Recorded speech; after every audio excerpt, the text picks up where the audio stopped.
right. Welcome, everyone. Welcome, welcome. I think it's appropriate with the 7 minutes that we're starting 7 minutes late. It was very well planned. That being said, this is a very exciting and monumental occasion. Like I said at the service, this is the first time that all of our progressive communities have come together for Shavuot, and even Leo Beck, that's further away, and the Goldfields congregation that's further away. They've sent representation. We're going to hear from them online, or we're going to hear from them streaming in. But it's a way that we can try to figure out how we can be one people and one community. We stood together at Sinai. We were different tribes, but we came together for the important event. So it is really, really exciting. And I want to thank the members of the other communities here with us today for coming here. And we look forward to learning and hearing and celebrating from everyone. So are we streaming? Are we good to go? I'm hoping so. All right. So, without further ado, I would like to invite David Cram from Kilat Sodot Zahav, which is the Goldfield congregation, to talk to us about progressive Zionism, a report on a discussion day at Kilat Sodot Zahav in Bendigo. So that's what we're going to hear about. 7 speakers, 7 totally different topics, 7 minutes. We'll see how you go. Thank you, Rabbi Ellison. Yeah, I'm David. I came down from Bendigo today. Kilat Sodot Zahav, literally the community of the fields of gold, covers Bendigo, Castlemaine, Kyneton, Malmesbury, and more recently Ballarat. We had an excursion from Bendigo, Castlemaine to see the oldest synagogue on the mainland. But enough of that. Today was our yearly Shavuot discussion day. We don't always do it exactly when Shavuot is. And we always invite Jerome Winston. Jerry Winston is a member of Leo Beck Center, and he is a very important educationalist. Today, the subject was, what is a progressive Zionist? And on the surface, it seems quite simple, progressive Zionist. But actually, as we discussed it, it got more and more complicated, a bit like those Russian dolls. And he kept on saying, I don't actually mean that question. Let me put it another way. So we had about 9 or 10 people around the table.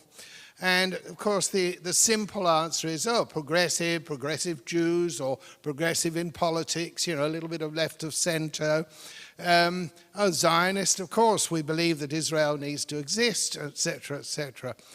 But as it went on, it wasn't just about what we felt about a progressive Zionist, it's what others did. And more narratives were coming. For example, Jerry has worked in Malaysia.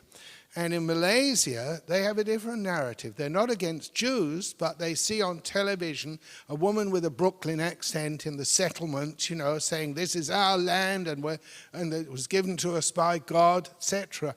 So that's what they pick up, what Zionists are. Jerry cited a very important book that you may or may not have read. It's called The Holy and the Broken by Itay Fleischer, who I believe was brought back to Melbourne from Israel and gave a very enlightening talk. And he tries to combine the narrative of various Israeli groups. He says there is not even in Israel one narrative.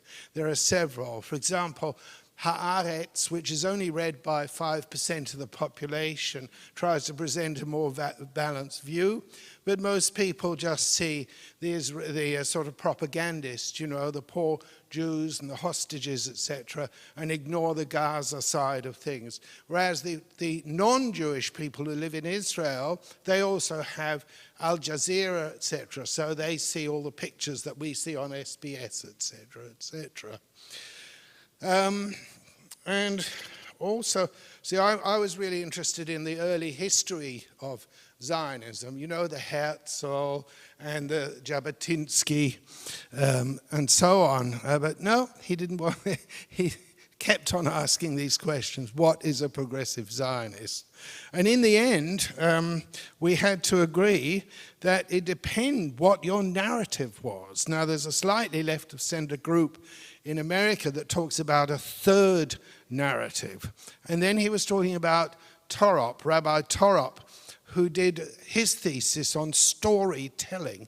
So the narrative that we grow up with is often the narrative that we carry with us. I have here also one of the papers. We started the session actually reading from Bereshit, where Abraham was buying the grave for Sarah from Ephron the Hittite. There, one of the early examples, you might say, of Zionism. And then there was this sheet. Part of it was an excerpt from Ittei's book, The Holy and the Broken. And on the other side, there was an article in the opinion of the Age of yesterday, Friday, Our Jewish Community Must Be Willing to Feel Ashamed, which you may have read also. So we came away slightly perplexed, but enlightened, and the fact that we can talk about it and listen to one another and ask these questions. And I guess that's the answer. What is a progressive Zionist? Somebody who keeps asking questions. Thank you very much. Thank you, thank you. Under time, I'm very impressed. Of course, it's the biggest joke that I'm the timekeeper for today. But that being said, I do have a thing there. So if you get close to your time, I'll give you a 2-minute warning, and then we'll continue. So the next speaker is Josh New, who is newly here to Melbourne, who's doing informal education at King David School, our only progressive Jewish school in the whole country, actually, that still exists. So his topic is turning Judaism from a museum into a civilization. Josh. Beautiful. Thank you.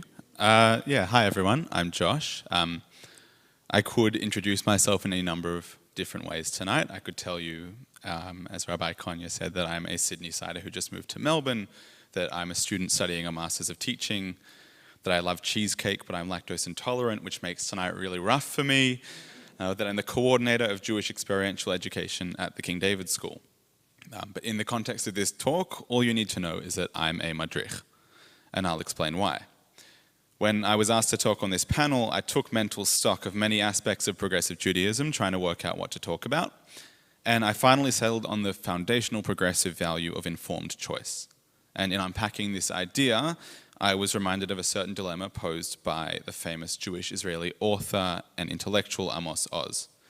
It's a dilemma that I've spent a lot of time grappling with, sitting deeply with, and asking and answering questions about, as both a chanich, a participant, and as a madrich, a leader, in discussions at Emmanuel School in Sydney, at the Youth Movement Habonim Dror, or now at the King David School. The dilemma is as follows. Can any civilization survive as a museum, or does it only live when it wears the garb of dramatic improvisation? What does he mean by this? He argues that if Judaism were a museum, or in other words, if we, the Jewish people, view ourselves as merely curators of our history, yes, if we, as Amos Oz says, proclaim, I am too humble to determine what is important here, it is my lot only to see that the light of this inheritance shall shine in as many eyes as possible, and that nothing is damaged or lost, then the generations to come will simply be left only to peer into Judaism from the outside, simply polishing glass cases until all that is left is the interpretations of the interpretations. In essence, he says that as a museum, Judaism is bound to fail. And so Amos argues that Judaism must instead exist as a living civilization. He argues that, in fact, every Jewish soul is a legitimate heir to the vast inheritance of our collective Jewish history, that we have the right to not only take care of this collection, but to take it apart and grapple with it as we wish. He says a living civilization is a drama of struggle between interpretations, outside influences and emphases, an unrelenting struggle over what is the wheat and what is the chaff. Rebellion for the sake of innovation, dismantling for the purpose of reassembling differently, and even putting things into storage to clear the stage for experiment and new creativity. So what exactly does all of this mean in the context of progressive Judaism and for me as a madrich? Well, as I mentioned earlier, I think Amos Oz really hits the nail on the head when it comes to the concept of informed choice. As progressive Jews, I think we deeply embody the ideas that Amos talks of. We operate from an understanding that we are the heirs to the Jewish inheritance and know the importance of that title. We take it upon ourselves to learn and understand our history and our religion. But then we keep asking ourselves to make a choice. We separate the wheat from the chaff. What will we keep in our living room and what will we relegate to the attic? I mean, just the other day on a King David Shabbaton, we managed to work out that you could sing the whole of Adon Olam to the tune of Last Friday Night by Katy Perry. It doesn't get much more dramatically improvised than that. And on a more genuine note, I felt the power of this idea standing in this very room in just my second week working at the King David School earlier this year, watching a Year 8 girl seamlessly facilitate an entire Torah service in front of the whole KDS community. And finally, this value of informed choice is not only central to progressive Judaism, but also to the role of the madrich. Although many substitute the word madrich for leader, really the most direct translation is guide, with manhig being the Hebrew word for leader. As madrichim, as guides, be it in the youth movement, schools, or elsewhere, I think we have an innate responsibility to approach the Jewish journeys of our chanechim, our participants, through the lens of informed choice. Whether explicitly we know it or not, us madrichim embody this idea of dramatic improvisation. Every day we pass on a part of our inheritance to another generation of Jewish youth, and we do it not as museum curators, walking our chanechim through polished glass cases with awe, but as legitimate heirs. Similar to the old saying, give a man a fish and you feed him for a day, teach him to fish and you feed him for a lifetime.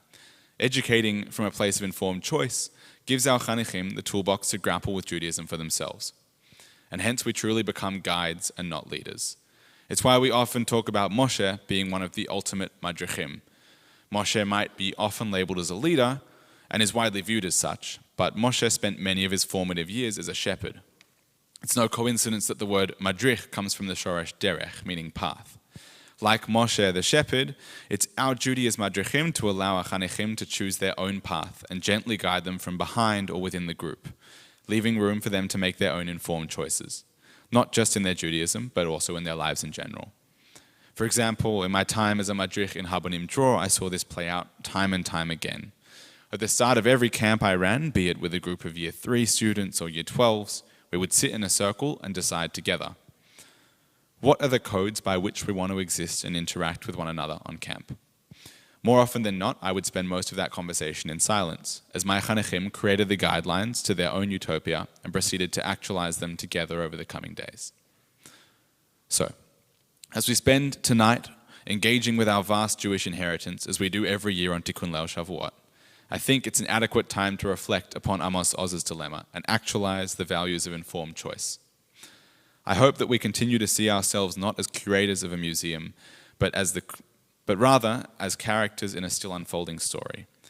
It is in the very nature of our name as progressive Jews that we are on a constant and unending path of improvisation and experimentation. And as madrichim, and I do think we all have the capacity to be madrichim, that we create the space for our chanechim to do the same thing in their own way. So here's to many more years of dismantling and reassembling. Chag Sameach. Chag Sameach. Excellent. Thank you. Both of our speakers drew from the past to give new ideas and challenge us to think for our present, which is, again, what this is all about. And next, we invite Leonie Siegel from Kedem here joining us to talk about what do we hold on to in the move to contemporize. Thank you. It's a pleasure to have a chance to talk to you today about. This is a very personal reflection on this question about what is core to Judaism, what do we hold on to in our attempt to keep things relevant. So Judaism has survived for many millennia through frequent expulsions, pogroms and genocidal regimes. As recounted in our Seder story, in each and every generation they rise up to annihilate us.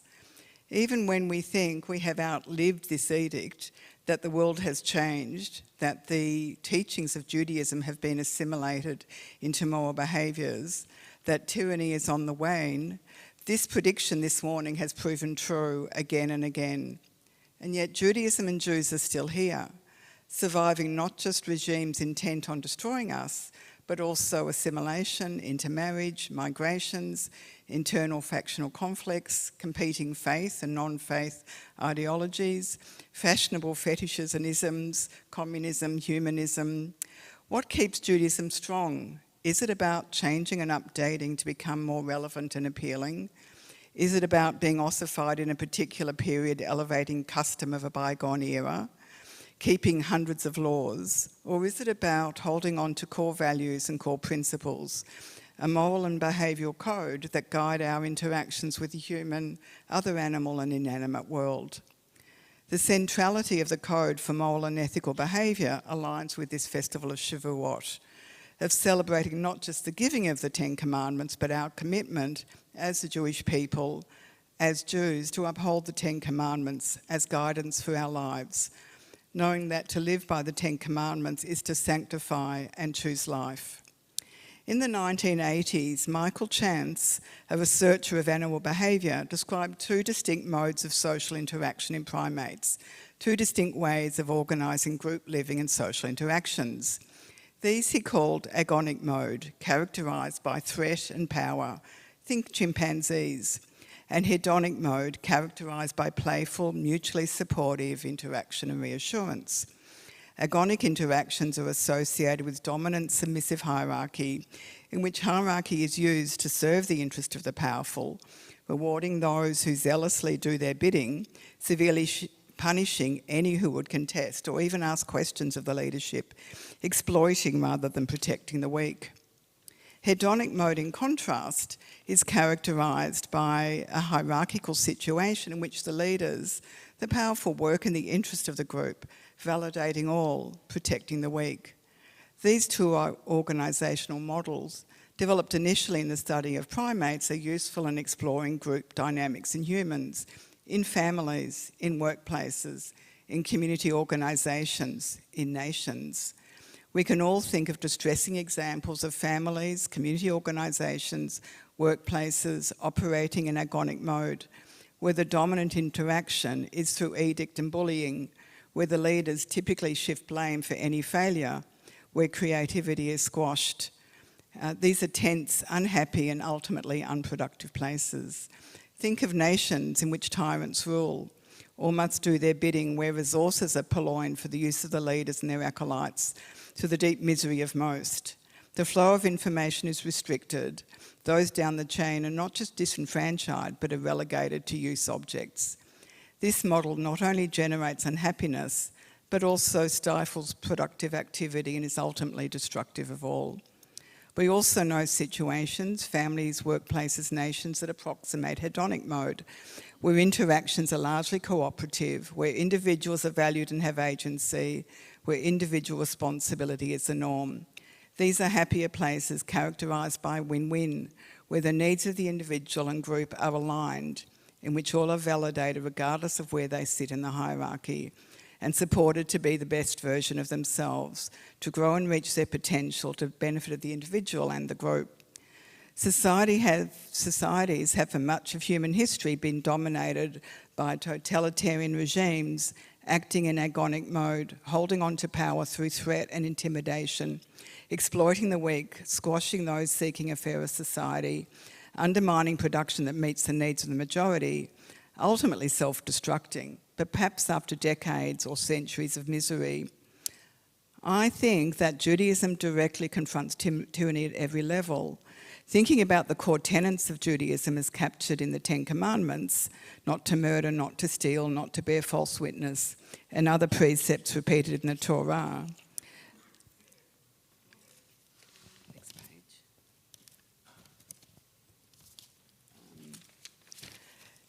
Taking care of the widow, the orphan, the stranger, to value life, the tradition of contesting ideas, where Moses can argue with God, the commitment to a freedom in which we all have responsibility for our behaviours driven by an absolute moral compass.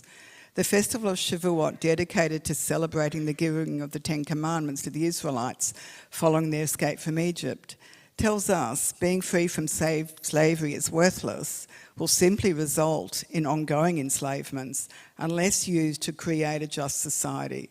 The Ten Commandments provide the core guidance as to what this looks like.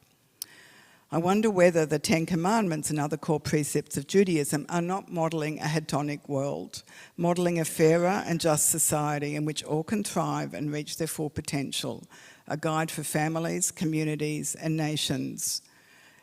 Our forefathers actually knew about these models that have only been really published 40 years ago.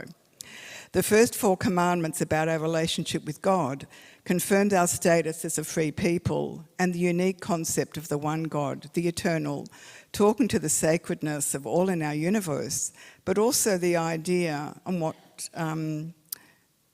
as to what is good, in where morality is not relative but absolute. And a series of 6 further commandments describe the better way to live, to which we as Jews commit. We have a series of festivals to enrich and embed these core values that assist us to live in the vastly superior hedonic relational model. Shabbat, an opportunity to study and reflect on our internal worlds and learn from our stories. Shavuot, to reflect on the Ten Commandments. Pesach, to reflect on freedom and how we are using that freedom. Yom Kippur, an extended period for reflection. Weekly and annual rituals connecting us to our religion, our values, our forebears. To create just societies and provide a way forward that holds us in hedonic space in the face of individual weakness that undermine this. This to me is what is core in Judaism, what is central, what we want to ensure we pass on. If we can do this, we will be rewarded at every level, the relational, the material, spiritual, our health and well-being with families intact. Thank you. Thank you.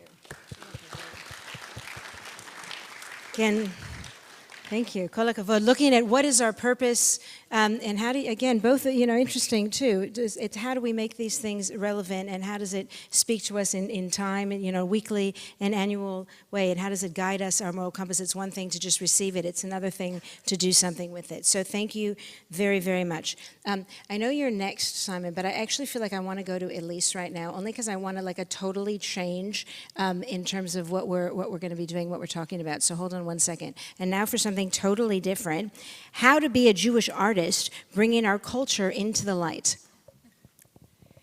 Thank you. My name's Elise, and I did tell Rabbi Allison that my talk would not be an academic one, so apologies if that's what you were here for. Picture it, my mum and I at the shops at Christmas time. Got plans for Chrissy? The checkout lady says. Oh yes, my mum replies. And what about you? Expecting lots of gifts from Santa? No, I reply, and the lady frowns. We don't celebrate Christmas, we're Jewish. And my mother shoots me a look. After we've left, she says to me, maybe don't tell people we're Jewish. Why not? I ask. I see her hesitate. I see the cogs turning. What will she say to me in this moment? That you never know who to trust? That her own mother had trusted her neighbours in Poland, and look where that got her? Now, as a mother, I understand this dilemma even more keenly. I'm sending my children to school with armed security guarding the gates. There may be people out there who can't be trusted, but will I ever find myself telling my kids not to disclose their Jewish identities?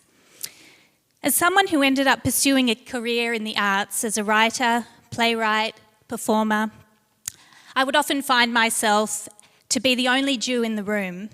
I was always quick to disclose my identity, but I would also find myself having to explain parts of myself, especially as a playwright.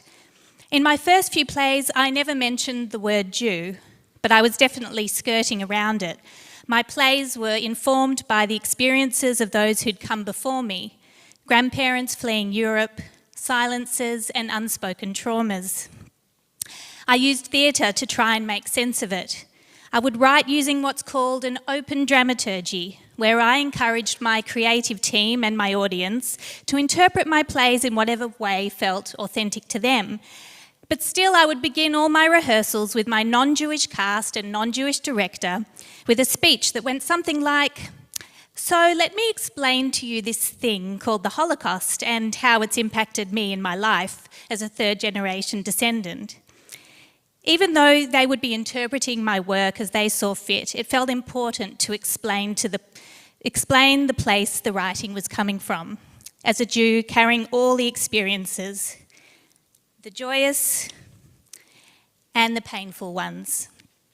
As the author Nicole Krauss puts it, to be a Jewish writer is not necessarily to write about Jewish subjects, but to write with an awareness of history, exile, and the fragility of existence. It wasn't until I collaborated with the Aboriginal and Yorta Yorta writer Andrea James on a play called Bright World that I explicitly embraced my Jewish identity. The play was about the incredible Aboriginal activist William Cooper and the brave steps he took to stand up against the treatment of Jews in Nazi Germany after reading reports of the Kristallnacht. Andrea, the great-granddaughter of William Cooper, and me, the granddaughter of Holocaust survivors, crafted a story which wove our respective histories. The work was very well received and it ended up on the VCE drama syllabus that year. What audiences responded to mostly was our openness and vulnerability in tackling difficult subjects. I'd say this was a bit of a turning point in my writing. On the one hand, I didn't want to be pigeonholed as a Jewish writer, but there was another part of me which understood that if I didn't write my experience of being Jewish, then who would? Since then, I've written plays like A Very Jewish Christmas Carol, an interfaith love story, and Yentl, an adaptation of a very Jewish story by Isaac Bashevis Singer, where I worked with more Jewish creatives than I ever had before. And if that wasn't enough to cement my status as a Jewish writer, my book, One Day We're All Going to Die, about a young Jewish woman living in Melbourne, certainly was the icing on the ponchka. Since October 7, being a Jewish writer has not been easy.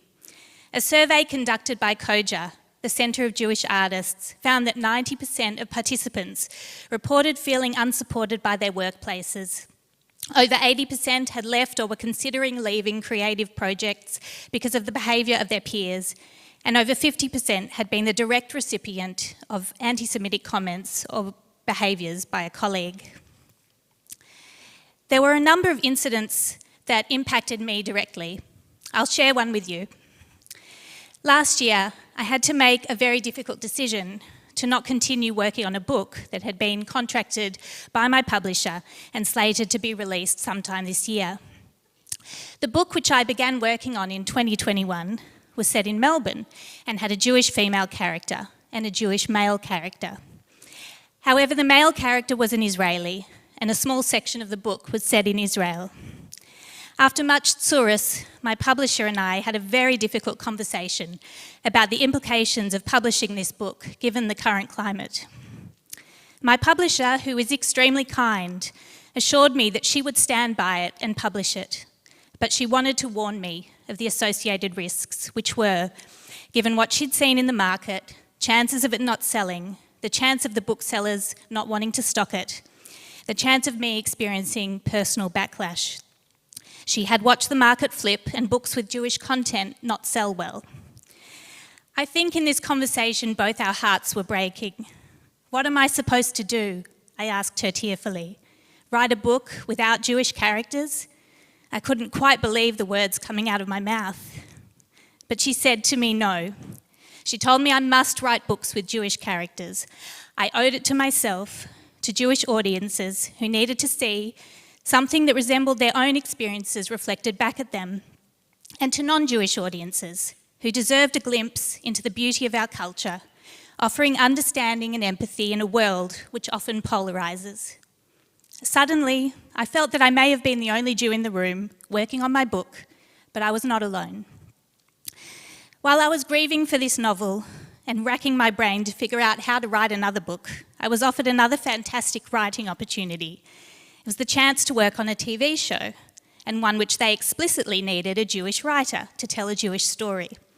Imagine that. Being a proud Jewish identified writer was the thing and had been the thing that has brought me more opportunities than I ever could have envisaged. The TV show has been a great learning experience and has afforded me space to process some of the heartaches of the last few years, while also giving me time to think of new ideas. And let me reassure you, the new novel I'm imagining is no less Jewish. When I think about my mother's instinct to stop me from revealing my Jewish identity, I know it came from a place of fear. I too have felt fear in recent times, but I choose to cope by embracing my identity. It gives me strength and hope. It reminds me and others that not only do we exist, but we thrive. The author of a phenomenal book, People Love Dead Jews, by Dara Horn, she talks about the idea that Jewish identity is often understood through suffering. But she argues that the real scandal is that Jewish life is filled with meaning, humour, and continuity. And I want to honour that life in my work. And there's nothing I love more than embracing my Jewish identity and seeing where it leads me. Kol hakavod. Thank you. Thank you, Elise. Elise from Temple Beth Israel. Thank you for giving a different perspective. Again, everyone had the same thing. Talk about whatever you want. It has to be Jewish somehow, right? And, you know, it's interesting to see how a lived experience, how ideas, how Jewish identity, when we're talking about receiving Torah, when we receive our sense of identity, what shapes it and how does it manifest in our lives and in the world today? We all have our own experiences. We all write our own stories. And it's amazing to be able to learn from everyone and see how they interpret that. All right, Simon Cooperman from Netzer, our Netzer youth. Since we have no Netzer Shaliach or Shlicha from Israel, Simon has stepped up, a past Netzer, Nick, a former Etz Chaim member, and also very much involved in guiding the next generation, which is fantastic. But before you speak, does someone know what's going to happen with Tanya, who is online? I'm saving Kathy to be totally different for the end, because it's going to be a most interesting thing. But do we know what's happening over there? You're gonna, yeah, okay. So Tanya is going to be after Simon. So just so you know. All right, Simon, take it away. Great. And his topic, is keeping young people engaged in progressive Judaism and the progressive Jewish community after bar bat mitzvah. Great. Thank you very much. So to kind of start off with, why is this something I believe I can speak on, with some formal legitimacy? So I've been the Netzer. We've been calling ourselves my role at the moment, the local movement worker, as I'm not from Israel, which is what traditionally the shliach role is, and I've been doing that for around a year or so. I was a Netzer leader for 4 years. I spent 2 years volunteering as well, running UN Youth in Melbourne, and from that I've then also spent a number of years working in marketing and social media prior to this, and working as well teaching overseas. So I think I want to start, I think there needs to be kind of very much a radical, maybe is a strong word, but a very different rethink of how we engage with young people. So I want you to kind of reflect on a familiar scene. You come to shul and you see a young person standing proudly in front of the bimah. They're chanting the Torah, they're giving their speech, they're surrounded by their family, love and tradition. It's their bar mitzvah. It's this defining moment they've spent all this time leading up to, working towards, and building upon. And it's moving, it's meaningful. And what happens next? What happens after that? Too often, the answer right now is not much. We call it a coming of age ceremony, but in reality, for many, it's a farewell to regular Jewish life and their connection to the synagogue and the institutions of progressive Judaism in Melbourne. So how can we change that? And how can we keep young people engaged in progressive Judaism and this progressive community, not out of obligation, but because they want to find meaning, friendship, and purpose? And I want to kind of importantly understand what matters to most young people and how progressive Judaism can meet them there. So firstly, when you got to understand, who are you marketing towards when you're talking about these people? So primarily, before someone's bar mitzvah, it's their parents. Their parents are bringing them to the family-focused events. Their parents are enrolling them in Hebrew school. The parents are leading them towards starting to study for a bar mitzvah. That's kind of very much where it lies. After bar mitzvah age, it's the kids who are then going to lead into what they want to do. Parents are not really going to be forcing their kids to then go do Jewish things after that point.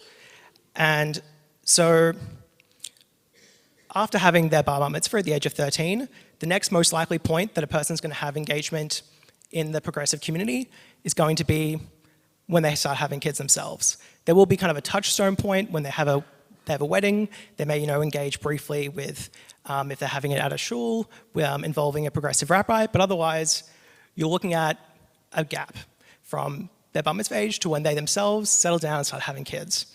And so, if you look at that kind of age, the median age of first-time marriage in Australia in 2023 was 31.5 for men and 30 for women, and the median age of people having kids first time was for mothers 32 and for fathers almost 34. So we're looking at an age gap of roughly 13 to 30 to 34. And so what I want to say is we kind of really need to meet them where they're at as kind of the first starting point. So for example, I'll throw some stats at you and hopefully this will make sense. 2016 census to the 2021 census, there was roughly a very small change in the Jewish population in Melbourne, about 52,000 to 53,000. Very small increase. And then most suburbs actually saw a decline in their Jewish population. It was only the core Jewish suburbs of like Caulfield North, Caulfield South, Elstonwick, Bentley, that saw small increases. And there was actually a 16% drop in the Jewish population in St Kilda East, same for Carnegie, over 15%. And for here, we're talking like 400 people in St Kilda East, 300 people in Carnegie, 200 people in Turak. They're all no longer living there, identifying as Jewish. So like, where are these Jews moving to?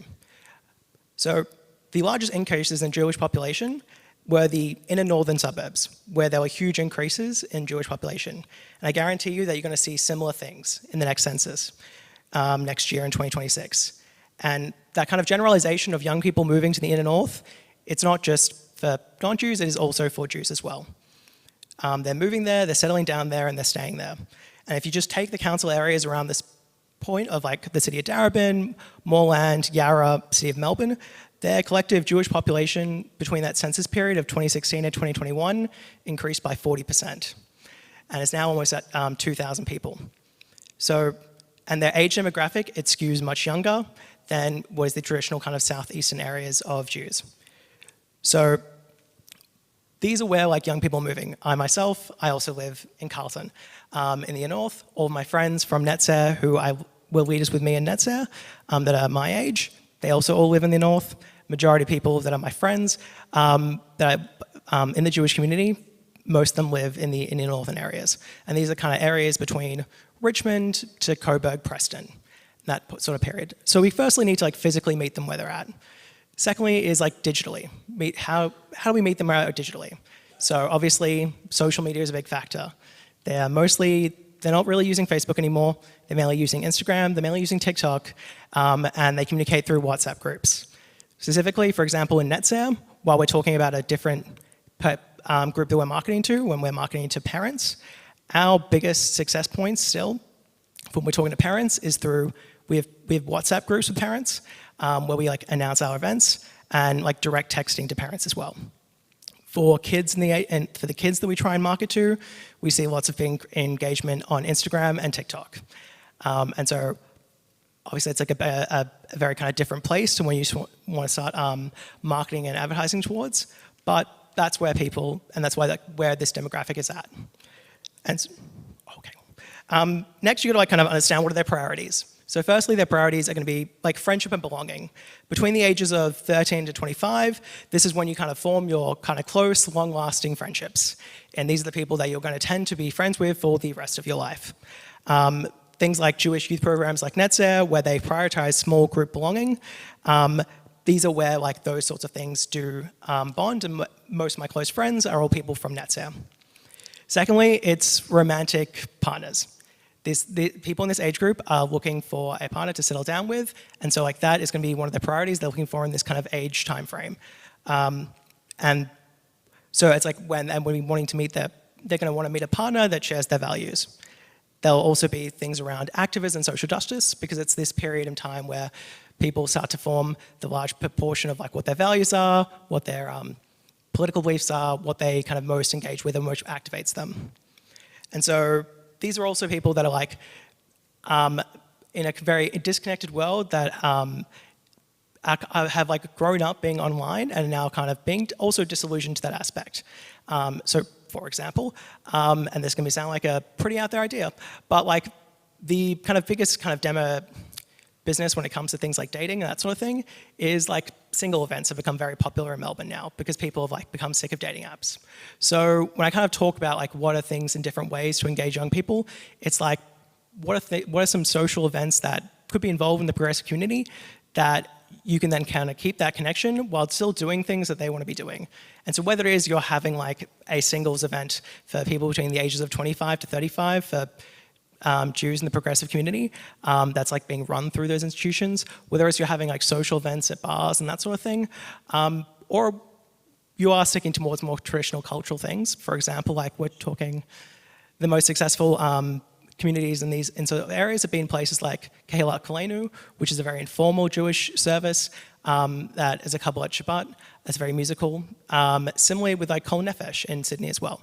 So I'm going to have to quickly wrap up, but what I want to say is that basically there really needs to be kind of a very big investment and different ways of thinking that is not around the traditional synagogue model when it comes to trying to actually engage these people, because this is also the biggest period where they then drop off and then won't come back when they start having kids.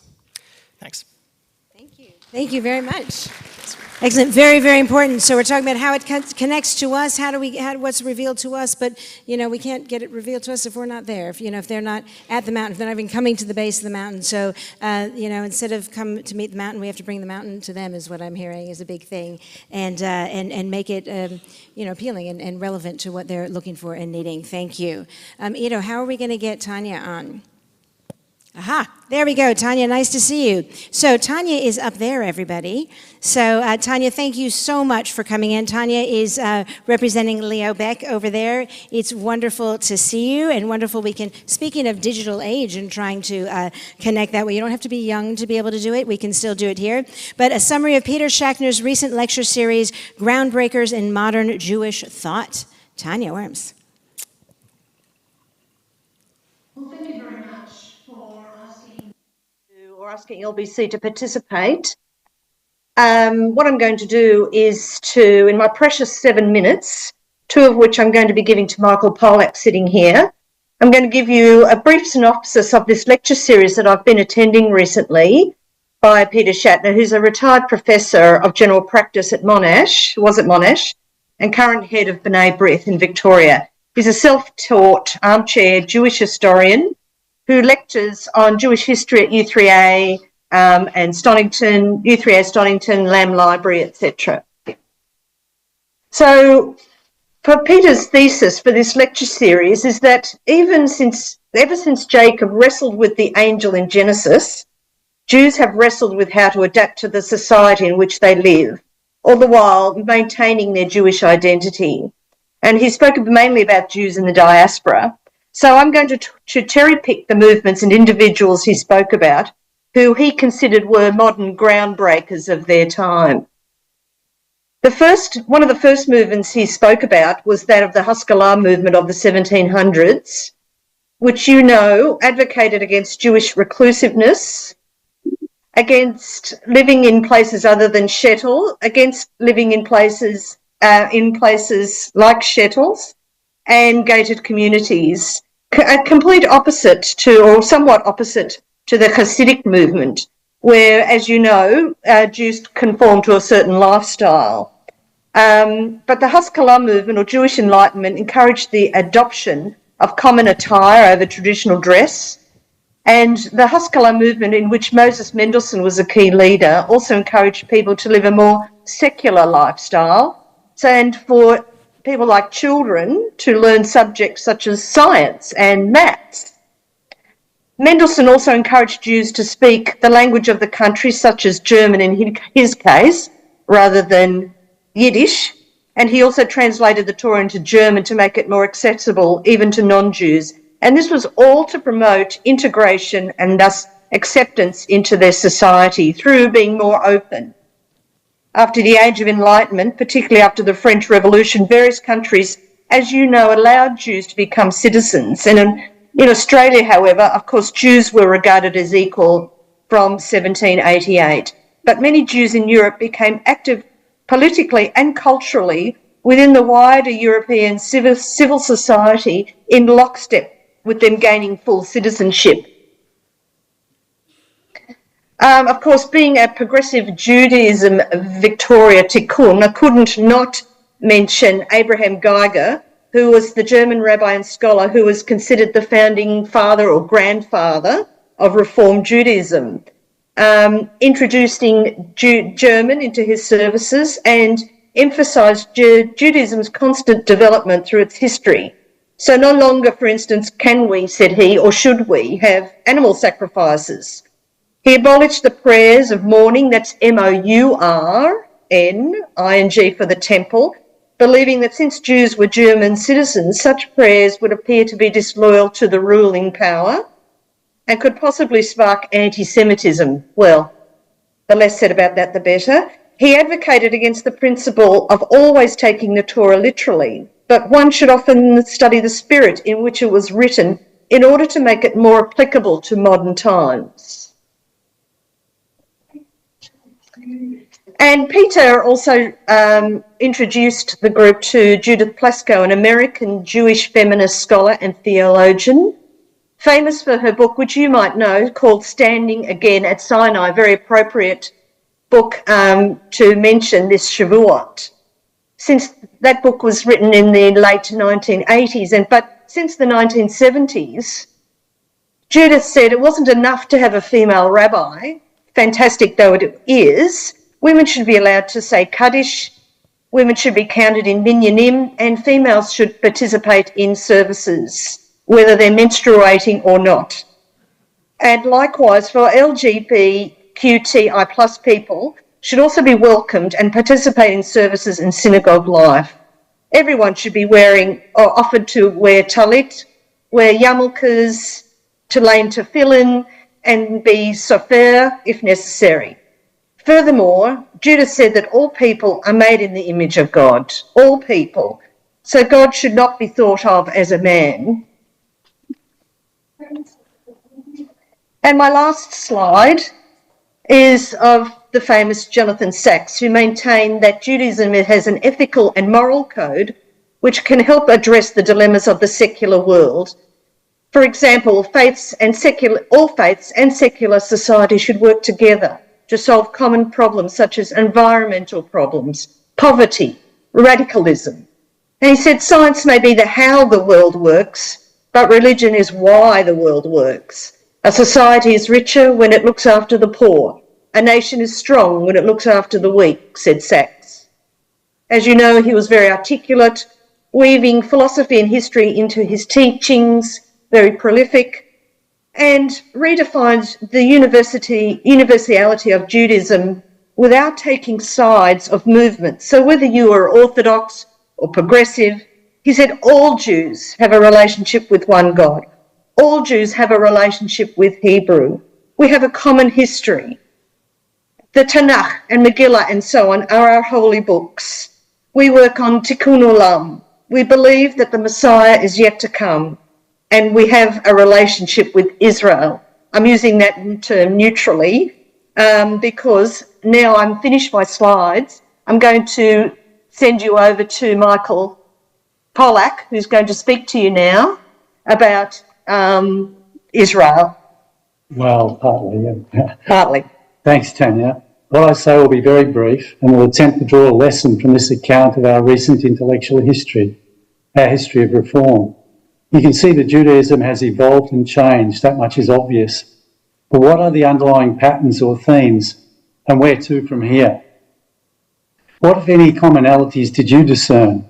And did you sense there is a way to the future in the wisdom of these thinkers? Let's quickly recapitulate. There was Moses Mendelssohn's desire to bring Jews out of their isolation from the secular world. Geiger's radical assimilationist reforms and commitment to change. Plaskow's feminist call for equality. Jonathan Sacks' universalism and tolerance. What comes to my attention is the continuum of degrees of engagement with the wider world and importantly, the place of women in Judaism. What did you hear? And what else stood out for me is that there was a fork in the Jewish road. In our recent history, it was to choose to engage with the modern world or stay away and ossify. We should, however, now have passed this point of the preoccupation of a people finding ways to worship and belong in nation states that didn't understand or didn't want them. The contemporary progressive Jew belongs in the world. We can't turn back. We must not. So what have we? What is our inheritance and what is our task? There is still the ethical and worldly Judaism of the reformist, which has always been our heritage since the dispersal of the Jews. But this is only one aspect of Judaism. The one that I think should be equally compelling and important to the modern Jew is the mystical and the mystic tradition. So what is our task, or at least my hope? It is to place at the centre of Jewish life in the 21st century the need to be ethical and spiritual. The ethical is represented in its starkest and most challenging form in the state of Israel in its existential fight. This Israel is in great danger of losing its way and being abandoned by the world. How can or should we respond? What is Israel's and our place in the world here now? What is our moral community? The moral choices we make matter because what we do to others, we do to ourselves. The other Israel is that of the spirit or the soul. What matters here is the struggle within, with the divine spark in us, whatever that means exactly. We should stand in front of the mystery of life and death and ask, what possible truth or absolute is there to which I might have access, so that I might know what I am, and even dare to hope to know from where I've come and whence I'm going. These strands, the rational and the spiritual, might or might not be antithetical ultimately, but I've not time to explore the point. Therefore, it must suffice to say that I took from Tanya's talk that reform of practice and religious observance and a rethink of how we engage with the wider world and participate in it is part of our tradition. But the missing one in the reforms, unsurprisingly, following the Enlightenment and the dawn of the Age of Reason, is the mystical tradition, which is something to teach us that we might have lost sight of. Should not contemporary Judaism be both spiritual and ethical? How we answer matters. Thank you. That's all from us. Thank you very much. Thank you very much. Thank you for joining in. We're really glad to hear about that, to hear how is it that now once we've taken what we've done, how we've interpreted, adapted it, and lived it, and gives us some things to think about. Thank you so much. Last but not least, Kathy Kaplan, representing Eitz Chaim Progressive Synagogue. No cats, dogs, or even men. It's raining Torah. And she's got props.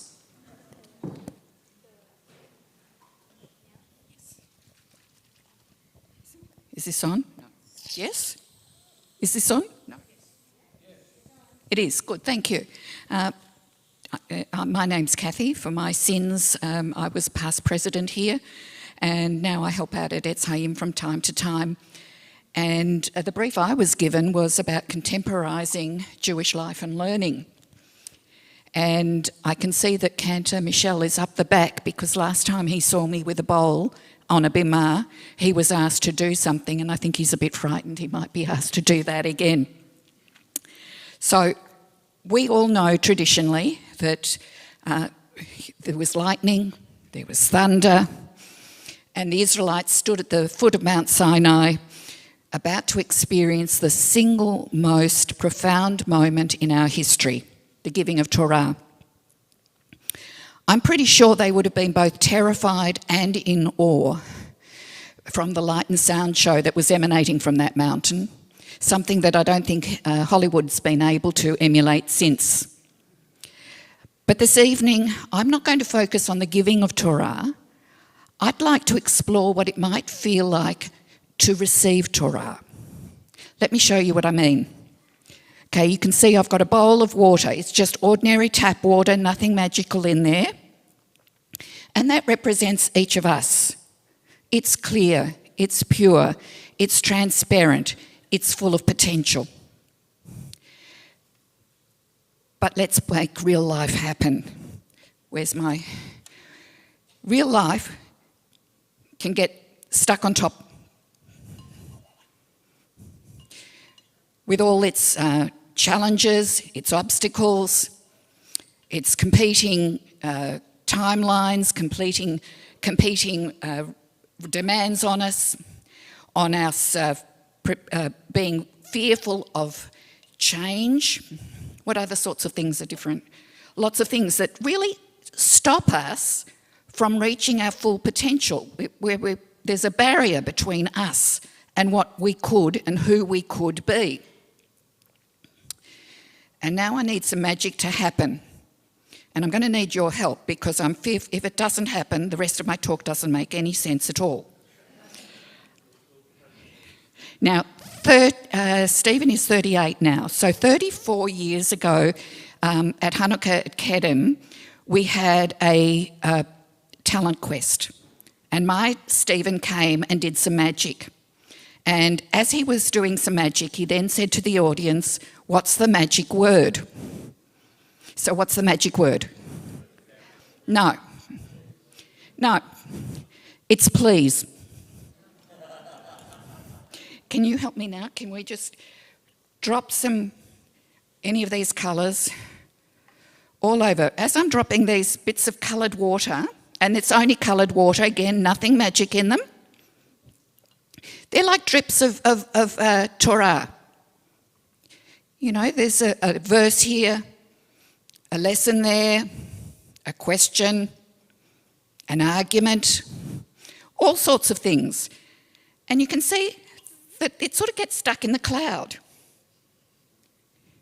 So wiggle your fingers, say the magic word, please work. And if you have a little look, it's starting to work. Can you see the colour starting to come down? Right?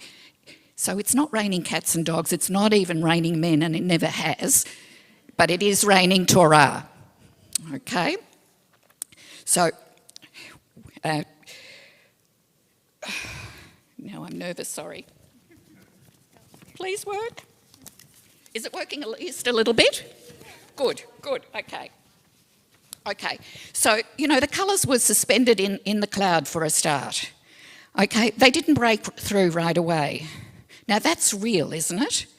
Sometimes we have to hear things again and again and again before they land. Eventually, Torah, learning, messages seep through. What was above us, what was stopping us from reaching our potential, starts to come and influence us. And the colours change everything. This is what I think revelation looks like. I don't think it happened once, thousands and thousands of years ago, even if you believe the Torah literally. I think it's happening today. But we don't receive it anymore with smoke and thunder. We don't receive it anymore with a booming voice. We receive it now in little drips, little trails of colour that come through as acts of kindness, of justice, of love. You can see that in the bowl now, the Torah is no longer just separate from us, it's part of us. Its colours have changed everything. It changes the way we are, the way we see, the way we act, and the way we move in the world. And that's also how I see Jewish learning as working. It might begin out there in the books and the sermons and the lessons, but if we let the drops of learning in, they eventually become part of us too. And this is where I think the magic of Jewish life lies. Not in us just doing things and preserving tradition by hook or by crook, just because, but contemporising it, at least from time to time. This little visual midrash was but one way of bringing tradition into discourse with today. A way to say, we don't only remember what happened then at Sinai, We're experiencing it now. Here, there, everywhere, in moments of shared wonder. When we contemporise Jewish life and learning, we make Torah visible. We make it relevant. Not because Torah changes, but because we do. So, let it rain. When we allow Torah to seep in, when we teach it in ways that people can feel and see and taste, just as we're going to taste the cheesecake in a few minutes, we're not just preserving Judaism, we're living it. Hag Sameach. Kol hakavod. Kol hakavod. It works. It works. Thank you so much. Thank you so much to all of our speakers here today and online. And thank you for listening. We were trying to think of what to do. How do we bring us all together? You know, we thought about doing different smaller groups and people studying together, but we actually thought it was really important to all come together and to hear totally different things, you know, different ways that people have interpreted it, you know, what they did with it, how they understood it, who they chose to use as their inspiration to share what they're sharing with us tonight, which is incredible. I want you to know that every single bar bat mitzvah, b'nai mitzvah student that I speak to, I write them a letter and I have them read it out loud in front of their parents. And one of the things I have them say that's in the letter is to talk about how what they're doing is both a privilege and a responsibility. Not all Jews have been able to celebrate, not all Jews are here to be able to celebrate their bar bat mitzvah. And that's the privilege part. Acknowledge that, appreciate it, celebrate it. But it's a responsibility because if we don't, then it will no longer continue, right? What happens if everyone said, I can't be bothered? It would stop. But the most important part of what I say, or not the most important, just part of it, privilege, responsibility, and the third part is, as progressive Jews, we say it's about making informed Jewish decisions to lead a fulfilling life, right? Informed, you can't do it without knowing it. You have to decide how you're going to do it, how you're going to live Jewishly. But the clincher that we miss, I think, a lot, is how do we make it fulfilling, right? I say to the kids, what does the word fulfilling mean? They can never explain it exactly. I said, use the two words. It fills you up until you're full. How do you make Judaism fill you up so you feel good? And it's going to be different for each and every one of us. And it's not for us to say what's right or what's wrong. It's for us to say, look at how amazing our tradition is. Look at the different ways we can see and understand, taste, feel, touch, absorb. Let it trickle down. Thank you for the visual. You know, let it trickle down. Don't let people define your identity. It doesn't matter what age you are. We are more than just a museum, right? We are a philosophy or a living being, but if it doesn't mean anything to you, they're not going to keep it. It's not enough to just be a privilege and responsibility. It has to be fulfilling. So that's the challenge. It's a challenge for each of us now, and it's a challenge for every Jew we interact with. So let's figure out how to reveal that, how to be fulfilling to one another, give space for people to do it in different ways, and enjoy the journey. All right. Thank you all very much for coming. Just briefly, I'm going to tell you what's happening for the rest of the evening. We are going to be going inside, having desserts and cheesecake. There is a cheesecake competition. What does that mean? That means that you're going to go around. There's going to be something in front of each cheesecake, and you're going to have to put a little coin in to vote for it, and whoever has the most at the end wins, and there is a prize at the end, too. So, but enjoy the tasting. I think that's way more important than the winning part. So that's what's going to happen now. After that, for those who still have energy in them, because it is a custom to actually study until midnight, even though you guys probably won't go till midnight.